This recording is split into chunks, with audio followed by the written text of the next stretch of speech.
Wanglaya sokala wangitshembisa malobolo bayangihleka manje.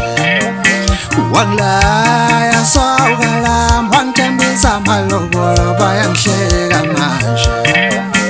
Wanglaya sokala wangitshembisa malobolo bayangihleka manje. Njengoba ungasafikile ekhaya wangitshembisa malobolo bayangihleka manje. Na ngilibingelele bathanda umculo ngethemba ukuthi nikahle cha umlilo lo okhulumayo iKing of Shaman. Cha bafethu njengoba ngashilo ukuthi kuningi engisazonenzela khona emculweni sokunjalo kuneqembu elizayo elisha iNkosi yesigodi igama lalo kunesinye track ke ezayo manje ngethemba ukuthi nizojabulela uzophinda futhi ilandele ngenye futhi full album yomunye futhi ushuni omusha umncwaningi before kuze umlilo iqembu lo lelaziyo ngethemba ukuthi nizothokozela ngathi ni support kakhulu amaqembu ngoba ngizomkhombisa italent enginalo nokuyilona enidingayo emculweni ngiyabonga.